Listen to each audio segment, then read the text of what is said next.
जब भी टेक्नोलॉजी की बात होती है या फिर एडवांसमेंट के डिस्कशंस होते हैं, चाहे वो फिर हो जाए इंटरनेट पे या फिर रियल लाइफ में, जापान का नाम अनडाउटेडली अनडिस्प्यूटेडली सबसे पहले आता है। बिकॉज फॉर अ कंट्री जिसने 2 न्यूक बॉम्बिंग्स झेली हैं, इतनी फास्ट एडवांसमेंट, इतनी फास्ट टेक्नोलॉजिकली बेस्ड एडवांसमेंट करना एक कंट्री के लिए बहुत मुश्किल होता है।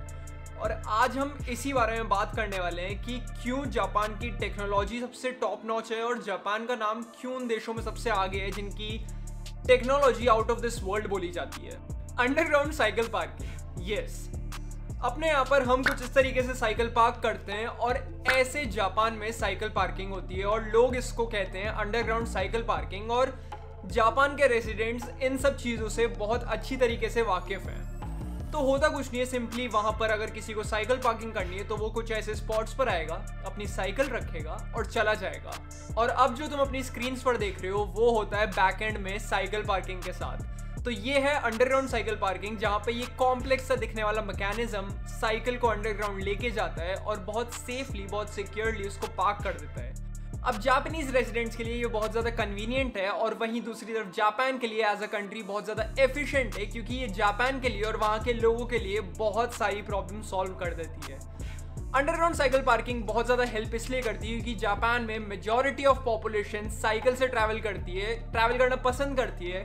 और वहाँ पे इसी वजह से पार्किंग की बहुत ज़्यादा दिक्कत हो सकती थी, क्योंकि अगर इतनी सारी साइकिल्स एक रोड पे या फिर एक स्पेस में पार्क होंगी तो ये ट्रैफिक में बहुत ज़्यादा डिफिकल्टी, ट्रैवलिंग में और डेली कम्यूट में बहुत ज़्यादा प्रॉब्लम खड़ी कर सकता है। तो इस वजह से यहाँ पे बहुत ज़्यादा स्पेस यूटिलाइज हो जाता है और स्पेस बच जाता है और यहाँ पे वो लोग अपनी शॉप्स लगा देते हैं, अच्छी बिल्डिंग्स बना देते हैं और so on and so fourth. अब जापान की अंडरग्राउंड पार्किंग जितनी ही कॉम्प्लेक्स थी उतना ही एडवांस इनका डिजास्टर मैनेजमेंट सिस्टम है। तो अगर आपको इस बारे में नहीं पता, इस वीडियो के बाद अपनी खुद की रिसर्च कर सकते हो। जापान एक ऐसी जगह पर है जहाँ पे बहुत ज़्यादा अर्थक्वेक आते हैं और आसान भाषा में, इन सिंपलर वर्ड्स, जापान एक अर्थक्वेक प्रोन जगह है। इस चीज़ से, इस प्रॉब्लम को टैकल करने के लिए गवर्नमेंट ने, वहाँ के लोगों ने एक ऐसी स्मार्टफोन एप्लीकेशन बनाई है जिससे अर्थक्वेक आने के बहुत टाइम पहले ही वार्निंग्स आ जाती हैं, स्मार्टफोन्स पे पॉपअप्स आ जाते हैं जो बताते हैं कि अर्थक्वेक आ रहा है और वहाँ पे अर्ली इवैक्यूएशन हो जाता है, जिससे आसानी से लोग बच सकते हैं और आसान भाषा में जान और माल की हानि बहुत कम होती है। अब ये तो हो गई अर्थक्वेक आने से पहले की बात, तो बाद का क्या एक्शन प्लान है? तो जापान का आफ्टर अर्थक्वेक एक्शन प्लान ये है कि उनके पास बहुत सारे ड्रोन सिस्टम्स हैं जो इंफ्रारेड रेज और थर्मल इमेजिंग कैमरास की मदद से लोगों को स्पॉट कर लेते हैं जहाँ पे लोग फंसे हुए हों या फिर उनको बहुत प्रॉब्लम्स हो रही हैं अर्थक्वेक की वजह से, और वहाँ से उनका अर्ली और सेफली इवैक्यूएशन हो जाता है। इसके बाद अगर ये सब इनफ नहीं था तो जापान ने लिटरली ऐसे रोबोट्स बना दिए हैं जो आफ्टर अर्थक्वेक उन डेब्रीज में जो बिल्डिंग्स गिरी हैं वहाँ पे उस एरिया में जाके स्काउट करते हैं फंसे हुए लोगों के लिए या फिर उन लोगों के लिए जिनको इमरजेंसी सर्विसेज की रिक्वायरमेंट हो, और फिर आगे जाके ये रोबोट सिग्नल करते हैं उन लोगों को जो ये रोबोट्स ऑपरेट कर रहे हैं और फिर आसानी से बहुत कम समय में वो लोग को भी इवैक्यूएट कर लिया जाता है।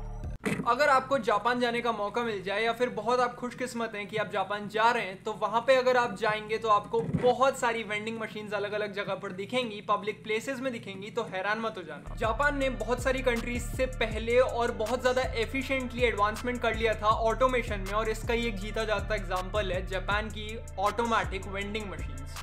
पूरे जापान में ये ऑटोमेटिक वेंडिंग मशीन्स पूरी तरीके से फैली हुई हैं, फिर चाहे वो हो जाए खाना पीना, टॉयज या फिर कपड़े भी, ये वेंडिंग मशीन्स वो आपको दे देंगी। जापान में तकरीबन 8 मिलियन ऐसी वेंडिंग मशीन्स हैं और ये टोटल रेवेन्यू $60 बिलियन तक का दे देती हैं पर एनम जापान को। अगर इस वीडियो में हमने डिस्कस कर लिया है ऑटोमेशन, तो जापान में बहुत सारे घरों में डॉक्टर्स भी हैं। सुन के बहुत कंफ्यूजिंग लगेगा क्योंकि मैं जो बोलने जा रहा हूँ वो मैं खुद भी देख के बहुत हैरान हो गया था। जापान में बहुत सारे लोगों के पास ऐसे स्मार्ट डिवाइसेस हैं जो तुम अपनी स्क्रीन पे देख पा रहे हो अभी, इन्हें कहते हैं फूड स्कैनर्स या फिर बोल सकते हो तुम स्मार्ट फूड स्कैनर्स। इसके अंदर लिटरली तुम अपना खाना रख सकते हो और ये विद इन सेकेंड्स एनालाइज कर लेगा कि उस खाने में कितनी कैलोरीज हैं, कितने फैट हैं, कितने प्रोटीन है और कितना हेल्दी होगा अगर तुम ये खा रहे हो। तो लिटरली वहाँ के लोग अगर कंज्यूम कर रहे हैं तो वो है अच्छा खाना। कभी सोचा नहीं था कि टॉयलेट्स के लिए भी डिस्कशन होगा अगर बात आ रही है टेक्नोलॉजी में, पर जापान के लोगों ने टॉयलेट्स को भी नहीं छोड़ा है। Yes, you heard that right. वहाँ पे इतने स्मार्ट टॉयलेट्स बना दिए कि जब तुम जाओगे तो उनकी प्रॉक्सिमिटी सेंसर्स की मदद से लिड्स ओपन हो जाएंगी, वो सीट्स तुम्हें वार्म मिलेंगी, वहां पर रिमोट कंट्रोल्स होंगे और लिटरली उसमें ऐसे ऐसे बटन्स और ऐसे ऐसे फंक्शनैलिटी दी हुई हैं जिससे तुम जेट स्प्रे का प्रेशर और डायरेक्शन भी कैलिब्रेट और कंट्रोल कर सकते हो। अगर इतनी टेक्नोलॉजी टॉयलेट में तुम्हें संतुष्टि नहीं दे पा रही है तो तुम और संतुष्ट होने के लिए वहां पे म्यूजिक सुन सकते हो, टॉयलेट में बैठ के कमोड के ऊपर मसाज ले सकते हो। एंड लिटरली जापान के लोगों ने वाटर एफिशिएंट टॉयलेट्स बना दिए हैं जो वाटर सेव करते हैं। कमोड के ऊपर वॉश बेसिन्स लगे हैं जैसा कि तुम देख सकते हो, और इनकी मदद से जो पानी तुम हाथ धोने में लगा रहे हो वही पानी फ्लश में यूज होगा, और इससे बहुत ज्यादा पानी सेव हो जाता है जापान का। One thing which Indians and every other country should learn from Japan. So guys that was it.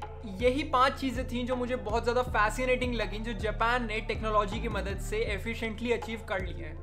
वैसे तो बहुत सारी और भी चीज़ें हैं जो तुम इस वीडियो के बाद खुद सर्च कर सकते हो, इससे तुम्हारी नॉलेज भी बढ़ेगी। और अगर तुम क्यूरियस हो इस वीडियो को देखने के बाद, well in that case my motive is achieved और इस वीडियो का एम पूरा हो चुका है। So this was the video about 5 things that you only find in Japan. और अगर इसके बाद तुम्हें देखना है कि स्मार्टफोन एडिक्शन के पीछे की साइकोलॉजी क्या होती है तो तुम इस वीडियो में देख सकते हो।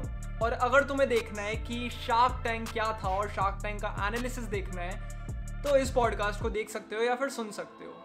So this was Animesh signing off, wishing you a very great day ahead. Peace out.